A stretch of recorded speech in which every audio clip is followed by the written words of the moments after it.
Class 12th maths chapter 7 integrals.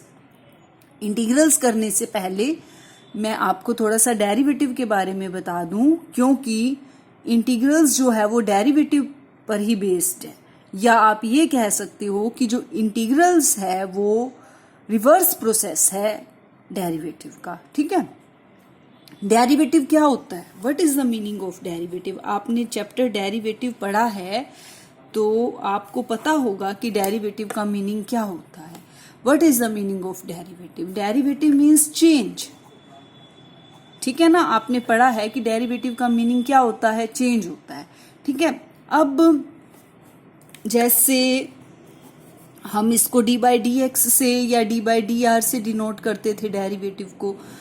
अगर मैंने derivative निकालना है एरिया का, ठीक है ना, with respect to its radius, तो क्या होता है कि जो रेडियस के विद रिस्पेक्ट टू एरिया में जो चेंज आता है, यानी जैसे जैसे अगर रेडियस घटेगा या बढ़ेगा तो उसका एरिया पर भी असर पड़ेगा।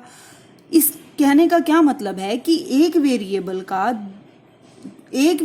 का दूसरे वेरिएबल पर इफेक्ट पड़ना है ना, तो इसको हम क्या कहेंगे, डेरिवेटिव। या फिर क्या कहेंगे, एक वेरिएबल का दूसरे वेरिएबल के से जो चेंज आता है उसको हम क्या कह देते हैं, डेरिवेटिव कह देते हैं। और डेरिवेटिव का यूज हम स्लोप निकालने के लिए भी करते थे, है ना। इसके अलावा टेंजेंट लाइंस हम ड्रॉ करते थे, है ना। तो ये सब हमने डेरिवेटिव में पढ़ा था। ठीक है, अब इंटीग्रेशन में आप क्या पढ़ोगे, इंटीग्रल्स में आप क्या पढ़ोगे, इंटीग्रल्स में हम एरिया निकालना सीखेंगे। कोई हमें ग्राफ दिया हुआ है, ग्राफ में हमें एरिया कहा गया, जैसे अब इस लाइन और हमें कहा जाएगा कि इसके बीच का एरिया निकालो। ठीक है ना, तो उसमें हमारा किस चीज का यूज होता है, इंटीग्रल्स का यूज होता है। ठीक है, अब देखो, अब जो है न्यूमेरिकल्स में हम इंटीग्रेशन को कैसे करेंगे, मैं आपसे 2-3 क्वेश्चंस पहले कहूंगी कि आप मेरे को इसका डेरिवेटिव बताओ। ठीक है, उस पर बेस्ड जो है वो हम उसकी इंटीग्रेशन देखेंगे क्या होती है। ठीक है, तो पहले आप मुझे उसका डेरिवेटिव सोचो अपने दिमाग में कि इसका डेरिवेटिव क्या होता है, फिर आप देखो कि इसका इंटीग्रेशन क्या होगा। जैसे मैंने कोई फंक्शन लिया एक्स क्यूब, ठीक है, अब एक्स क्यूब का मैं डेरिवेटिव करती हूँ विद रिस्पेक्ट टू एक्स, तो क्या होता है, 3 को हम आगे लेकर आते हैं, है ना, x, और फिर इसकी पावर में एक कम कर देते हैं, क्या हो जाता है 3x²। ठीक है, अब मैं ये कहूं कि 3x², ये तो इसका डेरिवेटिव था ना, अब मैं ये कहूं कि इसकी इंटीग्रेशन क्या होगी। जैसे आपने डेरिवेटिव को हम डी बाई डी एक्स से डिनोट करते हैं, वैसे ही इंटीग्रेशन का साइन भी मैं आपको बताऊंगी क्या होता है। अभी मैं इसको ऐसे ही डिनोट कर रही हूँ, 3x² की इंटीग्रेशन क्या होती है। देखो 3 तो कांस्टेंट है, ठीक है ना, कांस्टेंट इसके साथ मल्टीप्लाई हो रहा है, इसीलिए कांस्टेंट को आपने ऐसे का ऐसे ही लिख देना है। हमने देखना है फंक्शन x² को। अब हम डेरिवेटिव में पहले पावर को आगे लेकर आते हैं, लेकिन इसमें हमने पावर में एक ऐड करना है, पावर में 2 + 1 करना है। ठीक किया, अब जो ऐड करके आया है उसी से हमने क्या करना है, डिवाइड करना है। ठीक है, तो ये क्या बन गया, सेम x³ ही हो गया। ठीक है ना, तो अब जैसे एक और एग्जाम्पल लो आप, x की पावर 100 है, इसका डेरिवेटिव बताओ क्या होता है। x की पावर 100 का डेरिवेटिव होता है 100 x की पावर 99, यही होता है ना इसका डेरिवेटिव। तो अब इसकी इंटीग्रेशन क्या होगी, 100 x की पावर 99, ये तो इसका डेरिवेटिव होता है, तो इसकी इंटीग्रेशन ये होगी। ठीक है ना, यानी इसका उल्टा। ठीक, तो 100 x की पावर 99, 100 को आप ऐसे का ऐसे लिख दो, x की पावर 99 में हम एक ऐड करेंगे तो 100 हो गई, बाय क्या करेंगे, 100 से ही डिवाइड करेंगे। उसमें हम पावर से पहले मल्टीप्लाई करते हैं। ठीक है ना, देखो चेंज नोट करो आप, क्या चेंज है, पहले हम पावर को आगे लेकर आते हैं डेरिवेटिव में, फिर उसमें एक माइनस करते हैं। ठीक है, अब इसमें हमने क्या करना है, हमने पावर को पहले आगे नहीं लेके आना। ठीक है ना, ये तो हमारा कांस्टेंट था। ठीक है, हमने पावर को पहले आगे नहीं लेकर आना, हमने सीधा डायरेक्ट क्या करना है, पावर में 1 ऐड करना है, और ऐड करने के बाद उसी से हमने क्या करना है, डिवाइड करना है। ठीक है, तो अब 100 से 100 कैंसिल हो गया, तो ये हमारा क्या आया, x की पावर 100। ठीक, अब वही ये फंक्शन आ गया जिसका डेरिवेटिव ये था, अब इसकी इंटीग्रेशन वापस ये आ गई, ठीक है ना। अब एक चीज और, क्या, अब मैं आपको ये बताती हूँ। देखो जैसे मेरे पास कोई फंक्शन है x की पावर 4, ठीक, आप जल्दी से कहोगे मैम इसका डेरिवेटिव होता है 4x³। वेरी इजी, आपने पढ़ा हुआ है, ठीक। अब मैं आपसे पूछती हूँ कि डेरिवेटिव ऑफ x की पावर 4 का ये होता है, तो x की पावर 4 प्लस 4 का क्या होगा? आप कहोगे मैम ये भी 4x³ ही होगा, है ना। अब मैं आपसे ये पूछूं कि डेरिवेटिव ऑफ x की पावर 4 प्लस 159 कर लो, चलो वो क्या होगा? तो भी आप कहोगे ये यही होगा मैम। तो देखो अब कांस्टेंट मैंने कोई भी ऐड कर लूँ इसमें, उसका उसके डेरिवेटिव पर कोई असर ही नहीं पड़ा, क्योंकि हमें पता है कि कांस्टेंट का डेरिवेटिव क्या होता है? 0 होता है। यहाँ पर मैं 0 लिख सकती हूँ, है ना। तो मेरे कहने का क्या मतलब है? मेरे कहने का ये मतलब है कि अगर मैं इसकी इंटीग्रेशन करती हूँ, किसकी? 4x³ की, जो कि हमारा यहाँ आया 4x³, ठीक है। अगर मैं इसकी जब मैं इंटीग्रेशन करूंगी, ये इंटीग्रेशन का साइन होता है, अगर मैं इसकी इंटीग्रेशन करूंगी तो 4 तो हमारा बाहर कर दोगे आप, x³ का जो करोगे आप इंटीग्रेशन, वो क्या आ जाएगी? x की पावर 4/4। अभी तक मैंने आपको इतना ही बताया, ठीक है ना। अब क्योंकि डेरिवेटिव जब हम कांस्टेंट का करते हैं तो वो हमेशा 0 होता है, तो अगर मैं इसकी इंटीग्रेशन करूंगी तो कुछ ना कुछ कांस्टेंट आएगा ना साथ में, कुछ भी आ सकता है, हमें क्या पता कौन सा आएगा, 0 भी हो सकता है, 4 भी हो सकता है, एनी नंबर कुछ भी हो सकता है। तो उसके लिए हम यहाँ पर इंटीग्रेशन करते वक्त कोई भी कांस्टेंट ऐड करते हैं और उसको हम नाम दे देते हैं c का, ठीक है। तो ये देखो ये सेम आ गया हमारे पास, x⁴ प्लस कांस्टेंट c। अब कांस्टेंट में हो भी सकता है और नहीं भी हो सकता, अगर नहीं होगा तो मीन्स हम c को 0 ले लेंगे, ठीक है ना। होगा तो वो आ जाएगा c। इसका मतलब यहाँ हम पर्टिकुलर कोई एक कांस्टेंट लिखने की बजाय हम क्या लिख देते हैं? उसको c लिख देते हैं, ठीक है। अब इंटीग्रेशन के और भी नाम होते हैं। देखो इंटीग्रेशन को क्या क्या कहते हैं? इंटीग्रेशन भी कहा जा सकता है आपको ये निकालने के लिए कि फाइंड इंटीग्रेशन, या फिर आपको कहा जा सकता है फाइंड द इंटीग्रल, ठीक है। या फिर आपको ये कहा जा सकता है फाइंड द प्रिमिटिव, ये भी इसी का ही नाम है। प्रिमिटिव से घबरा मत जाना, वो भी इंटीग्रेशन या इंटीग्रल को ही कहा जाता है। इसके अलावा क्योंकि ये डेरिवेटिव का अपोजिट होता है तो आपको ये भी कहा जा सकता है फाइंड द एंटी डेरिवेटिव, ठीक है ना। तो ये जो सभी मीनिंग्स हैं, इसका मीनिंग यही है कि आपने क्या करना है? इंटीग्रेशन ही करनी है, इंटीग्रेट ही करना है, ठीक है। अब देखो, अब आपको बताऊं, ये इंटीग्रेशन का साइन होता है। अब ये अकेला नहीं होता, इसके साथ dx होता है, ठीक है ना। अब ये कंप्लीट है अपने आप में साइन, अगर आप ऐसे लिखोगे तो ये कंप्लीट साइन नहीं है, ठीक है ना। ये कंप्लीट नहीं है, इसका मीनिंग ये इसके साथ कंप्लीट होता है, dx के साथ। यहां आपका होता है फंक्शन, जो भी फंक्शन आपको इंटीग्रेट करने के लिए कहा जाएगा, fx की जगह आपका वो फंक्शन होगा। अब इसका मीनिंग क्या है? इंटीग्रल ऑफ f, किसके विद रिस्पेक्ट टू? x के विद रिस्पेक्ट टू, ठीक है, क्योंकि यहाँ dx है, इसका मतलब किसके विद रिस्पेक्ट टू? x के विद रिस्पेक्ट टू, ठीक है। और fx क्या है? fx यानी जो फंक्शन है उसको कहा जाता है इंटीग्रांड, ठीक। और x क्या है? वेरिएबल है। और इंटीग्रेशन का मीनिंग क्या होता है? इंटीग्रेशन का मीनिंग होता है the process of finding the integral. Integration का मीनिंग होता है the process of finding the integral, ठीक।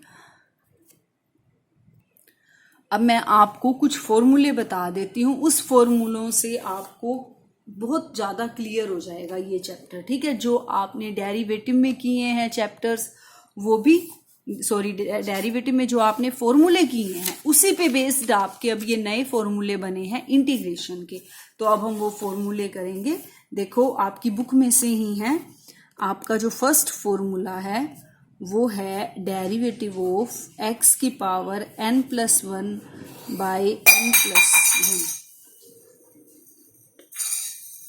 अब इसका डेरिवेटिव करो। इसका डेरिवेटिव क्या होगा? इसका डेरिवेटिव जब हम करते हैं तो हम पावर को हमेशा आगे लेके आते हैं, आगे लेकर आए हम पावर को, ठीक है। ये n+1 हमारे पास ऑलरेडी पड़ा है।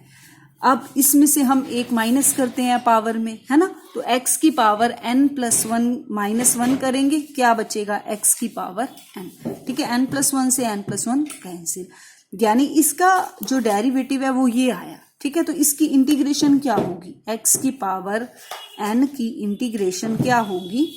ये होगी। कैसे होगी? देखो, अब मुझे पावर को आगे नहीं लेके आना, अब मुझे पावर में एक ऐड करना है, n+1 बाई n+1, और आपने क्या चीज याद रखनी है? सम कांस्टेंट c, ठीक है।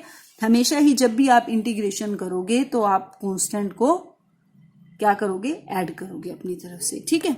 अब इसी पे बेस्ड देखो, मैं आपको डेरिवेटिव ऑफ x क्या था हमारा, क्या होता है? 1 होता है ना। कैसे होता है 1? क्योंकि हम पावर को आगे लेके आते हैं 1, और फिर x की पावर में हम एक माइनस करते हैं, तो क्या बचता है? 0, यानी इसका डेरिवेटिव क्या होता है? x का 1। तो ऐसे ही 1 की इंटीग्रेशन x होगी। क्यों होगी? देखो, 1 को मैं क्या लिखूं दोबारा से? x की पावर 0, ठीक है। अब इंटीग्रेशन के रूल से पावर में मुझे क्या ऐड करना है? 1, और इसी से फिर क्या करना है? डिवाइड, और सम कांस्टेंट क्या ऐड करना है? c। तो ये क्या बना? x ही तो बना, प्लस c। इसका मतलब डेरिवेटिव ऑफ x 1 है, तो 1 की इंटीग्रेशन क्या है? x है, ठीक है। अब इसका सेकंड फॉर्मूला देखो, derivative of sine x। Sine x का डेरिवेटिव क्या होता है? कोस x, ठीक है। तो कोस x की इंटीग्रेशन क्या होगी? साइन x, ठीक है। अब ये तो इजी है, ठीक है ना। साइन x का डेरिवेटिव कोस x आपको याद ही होगा, तो कोस x की इंटीग्रेशन क्या याद रखनी है आपने? साइन x, ठीक। थर्ड है हमारे पास डेरिवेटिव ऑफ, अब यहाँ माइनस कोस x लिखा हुआ है, आप विदाउट माइनस करो। कोस x का डेरिवेटिव आपको पता ही है क्या होता है? माइनस साइन x होता है ना। तो साइन x की इंटीग्रेशन क्या होती है? माइनस कोस x, ठीक। अब देखो, आपको याद होगा कि डेरिवेटिव जब हम करते हैं तो सभी जो भी हमारे पास ट्रिग्नोमेट्रिक फंक्शन होते हैं, वो जो c से स्टार्ट होते हैं ट्रिग्नोमेट्रिक फंक्शन, उनमें सभी का डेरिवेटिव क्या होता है? नेगेटिव होता है। चाहे वो था कोट x, चाहे वो था कोस x, चाहे वो है कोसिकेंट x, चाहे वो है कोसिकेंट x कोट x, है ना। देखो, नहीं ये तो नहीं था डेरिवेटिव में। कोट x का डेरिवेटिव क्या था? Minus cosecant square x, cos x का minus sine x, cosecant x का minus cosecant x cot x, यही था ना। तो ऐसे ही अब इनकी इंटीग्रेशन में भी वही नेगेटिव साइन चलेगा, ठीक। नहीं, सी वाले में नहीं चलेगा, सॉरी, अब अपोजिट हो जाएगा। अब क्योंकि देखो, इंटीग्रेशन ऑफ कोस x तो साइन x हो गई ना, ठीक है। तो अब लेकिन अब क्या है? अब साइन x की इंटीग्रेशन है माइनस कोस x, ठीक है। तो अब आपने ये चीज यहां ध्यान रखनी है। अब फोर्थ है हमारे पास derivative of tangent x। Tangent x का डेरिवेटिव क्या होता है? Secant square x। Tangent x का डेरिवेटिव क्या होता है? Secant square x। तो integration of secant square x क्या होगी? टेंजेंट x प्लस c, ठीक है। c को ऐड करना नहीं भूलना। फिफ्थ है हमारे पास derivative of cot x। Cot x का डेरिवेटिव क्या था? माइनस कोसिकेंट स्क्वायर x, ठीक है, यही था ना। तो कोसिकेंट स्क्वायर x की इंटीग्रेशन क्या हो जाएगी?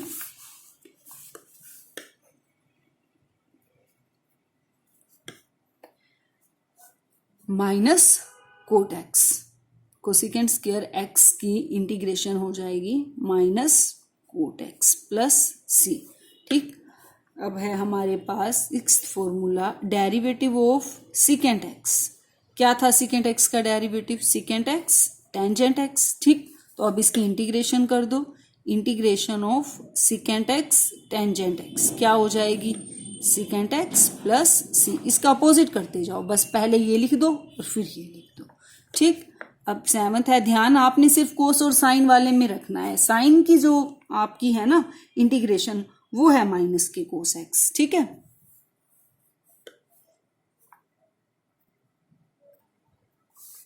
सेवंथ है हमारे पास derivative of cosecant x। Cosecant x का डेरिवेटिव क्या होता है? कोसिकेंट x और कोट एक्स। ठीक है, तो कोसिकेंट एक्स कोट एक्स की इंटीग्रेशन क्या हो जाएगी, माइनस कोसिकेंट एक्स, सॉरी यहाँ माइनस होता है ना, तो यहाँ आ जाएगी कोसिकेंट एक्स कोट एक्स की integration minus cosecant x plus c. ठीक है,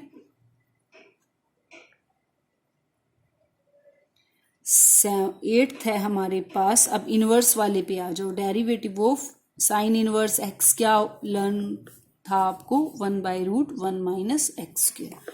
ठीक है, तो 1/√1 माइनस एक्स स्क्वायर की इंटीग्रेशन क्या हो जाएगी, sine inverse x plus c. ठीक, 9th है derivative of cos inverse x. Cos inverse x क्या था, क्या होता है, अब इसमें यहाँ नेगेटिव होता है ना, -1/√1 minus x square D x, यही था ना, सॉरी डी एक्स इसमें नहीं आना, -1/√1 minus x square.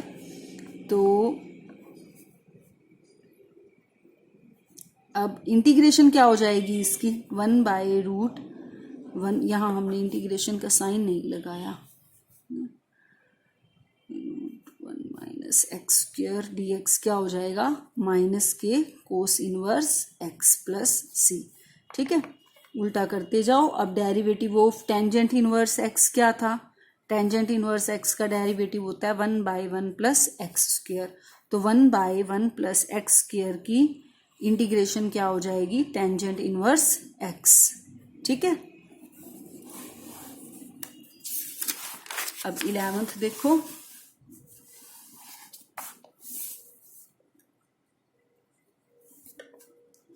Derivative of cot inverse x. Cot inverse x का डेरिवेटिव क्या था, -1/1 प्लस एक्स स्क्वायर, यही था ना सी वाला, तो integration of 1/1 plus x square D x क्या हो जाएगी, माइनस के कोट इनवर्स एक्स प्लस सी।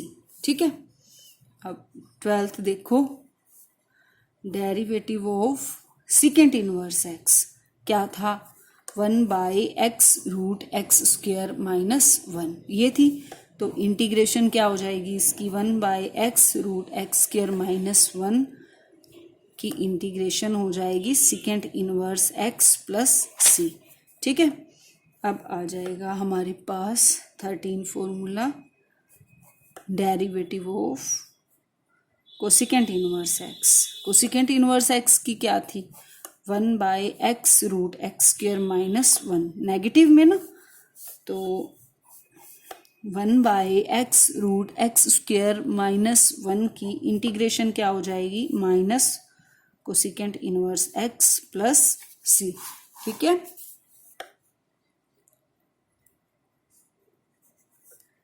EX का डेरिवेटिव क्या था, EX ही था, है ना, तो EX की इंटीग्रेशन भी क्या हो जाएगी, EXC। बस कांस्टेंट याद ऐड करना नहीं भूलना।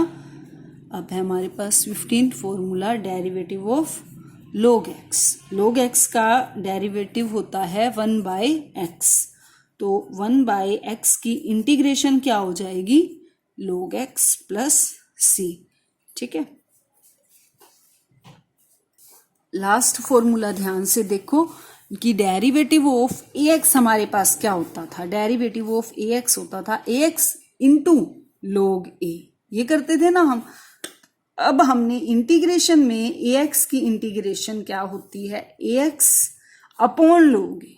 ठीक है ना, डिवाइड करते हैं ना, वहां मल्टीप्लाई करते हैं, तो यहाँ क्या करते हैं, डिवाइड। अगर आप इसको करके देखना चाहते हो, क्योंकि जैसे हमने सभी फॉर्मूले में इसको उठाया है ना, तो आप इसको करके देख लो, a की x into log a dx। अब log a तो हमारे पास कांस्टेंट है ना, तो log a कांस्टेंट हुआ ना, तो log a को तो आप बाहर रख दोगे, a की x की इंटीग्रेशन क्या होगी, a की power x by log a, तो ये log a से log a कैंसिल हो जाएगा, प्लस c, तो ये ओरिजिनल फंक्शन ही आ गया हमारे पास, है ना। तो आप चाहे इसको याद कर लो, चाहे इसको याद कर लो, मैं तो प्रेफर करूंगी कि आप इसको याद करो, ठीक है ना, तो आप इससे कंफ्यूज नहीं होंगे। तो ये अब आपके 16 फॉर्मूले हो गए हैं, इनको वीडियो को पॉज करके इनको दोबारा से देख लो और इनको लर्न कर लो। उसके बाद हम आगे आप इस पे बेस्ड जो है न्यूमेरिकल्स करेंगे। Okay, see you next time.